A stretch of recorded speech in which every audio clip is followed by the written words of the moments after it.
Gulf खबरें में आप तमाम लोगों को वेलकम करते हैं। आज की वीडियो तमाम लोगों के लिए बहुत ही ज़्यादा इंपॉर्टेंट है और एक बहुत ही बड़ी ब्रेकिंग न्यूज़ है, क्योंकि आज के दिन एक बड़ी अपडेट को शेयर किया गया है और 3 किस्म के लोग जो हैं वो सऊदी अरब का सफ़र बिल्कुल भी नहीं कर सकते।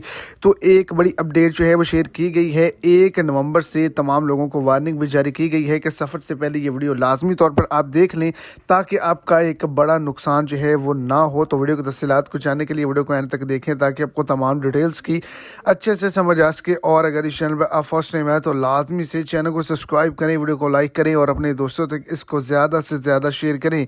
तो एक बड़ी अपडेट आप तमाम लोगों को सुनाता चलूँ कि जितने भी लोग गल्फ़ कंट्री से डिपोर्ट होकर आए हैं वो अब सऊदी अरेबिया वर्क रिलेटेड नहीं जा सकते। और दूसरे नंबर पर जिनका नाम फरिश्तों के नाम पे रखा गया है और जिनकी उम्र 50 साल या इससे ज़्यादा है वो भी सऊदी अरेबिया का सफ़र बिल्कुल भी नहीं कर सकते। और वो तमाम लोग भी एयरपोर्ट पर रोक लिए जाएंगे जिनको सऊदी अरेबिया के अंदर फ़ाइन है। अगर 1 रियाल का भी है तो उन्होंने अदा नहीं किया तो वो भी अपने मुल्क छुट्टी पे नहीं आ सकते।